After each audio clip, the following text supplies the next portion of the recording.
baru yaitu Bapak Purbaya Yudi Sadewa. Oke, banyak yang bertanya gitu ya, Pak Purbaya Yudi Sadewa ini background-nya apa sih gitu ya. Nah, ini kita sebelum kita ngomongin hal-hal yang substantif, kita ngomongin dulu deh background-nya Pak Purbaya. Teman-teman dari Redaksi CNN Indonesia, kita kebetulan kenal gitu ya, maksudnya sudah beberapa kali wawancara beliau gitu ya.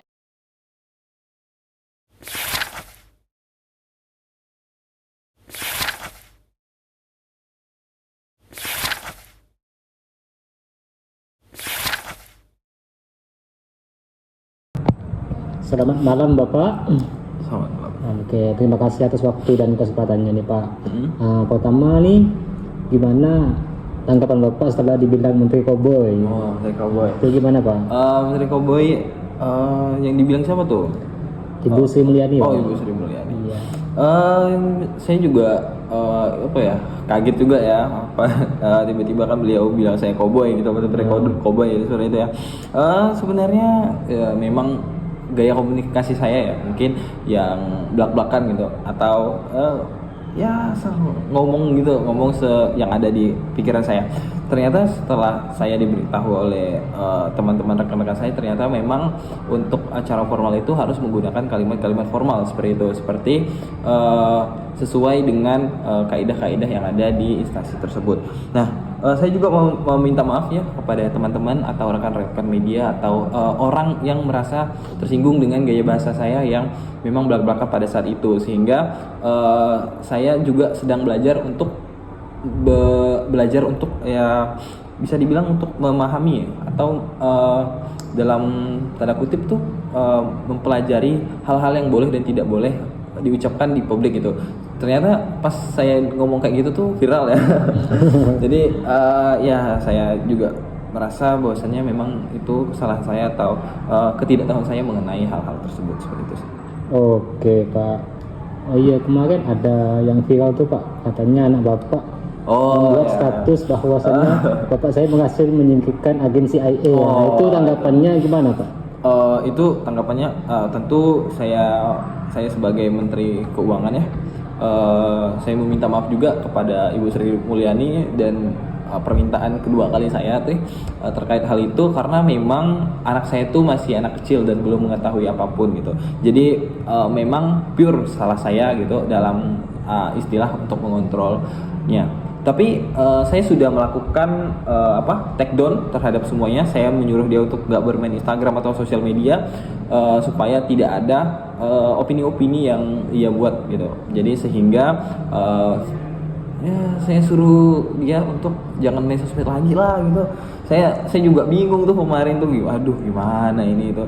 Tapi untuk sekarang sudah kami take down atau saya take down, dan saya juga atas nama bapak dari anak saya itu, saya juga mohon maaf sebesar-besarnya kepada orang-orang yang mungkin merasa tersinggung atas jawaban atau narasi dari anak saya tersebut.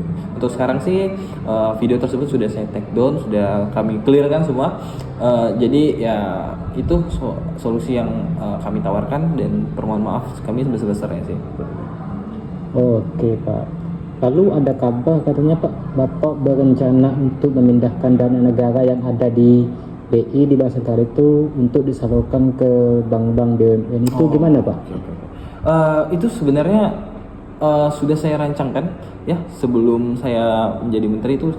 Saya juga ada menyarankan tuh kepada Pak Presiden, Pak Prabowo Subianto ya tepatnya, mengenai hal itu. Memang ya dana 450 atau 420 triliun tersebut tuh memang pengen kami salurkan ke bank-bank BUMN sehingga ekonomi itu tidak stagnan ya, dan perekonomian yang ada di Indonesia itu berputar. Jadi untuk orang yang berpikir bahwasanya uang itu nggak berjalan tuh, itu salah ya, itu salah pengertian. Uang ini bakal berjalan karena dengan adanya pendanaan nih, jadi ekonomi ini berputar gitu. Walaupun ekonominya nggak terlalu cepat, tapi setidaknya ini adalah cara pemerintah dalam kutip Menteri Keuangan ini untuk menjaga perjalanan pengelolaan uang tersebut seperti itu. Oke, baik Pak. Pertanyaan terakhir nih Pak. apa langkah-langkah Bapak ke depannya nih, apalagi soal pajak nih Pak? Oke, soal pajak. Tuh, boleh diceritakan Pak? Untuk pajak itu kami ini ya, untuk sekarang itu kami tidak ingin menambahkan pajak seperti yang teman-teman tahu bahwasannya. Oke Pak, pertanyaan selanjutnya nih Pak. Biasanya kan awal-awal tahun atau akhir tahun tuh pemerintah kadang menaikkan pajak, apalagi rokok Pak. Gimana nih Pak ketanggapannya Pak? Untuk kasus pajak ya, terutama pajak rokok, saya kira tidak perlu untuk dinaikkan, apalagi seperti yang saya tahu bahwasanya pajak rokok itu 57% tuh. Wah, Firaun kalian semua. Makanya saya bilang, saya bilang gitu ke sekretaris saya.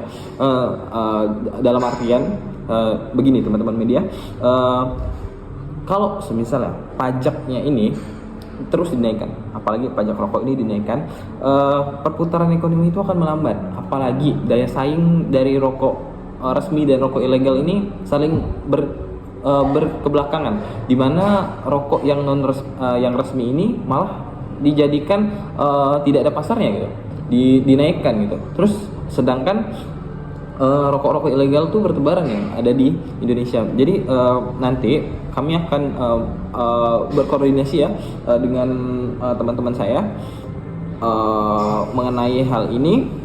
Bea cukai, apabila nanti bea cukai itu bekerja sama dengan rokok-rokok ilegal tuh, wah akan saya habisin ya, atau bisa saya bilang akan saya tindak lanjuti gitu. Oke, saya kira itu teman-teman. Sebentar Pak. Teori Tahan, Pak. itu saya tahan, Pak. gini ya teman-teman, bukan tidak mau menanggapi, tapi saya udah ada janji dengan presiden untuk berdiskusi dengan Danantara. Saya rasa terima kasih. Oke, terima kasih Pak.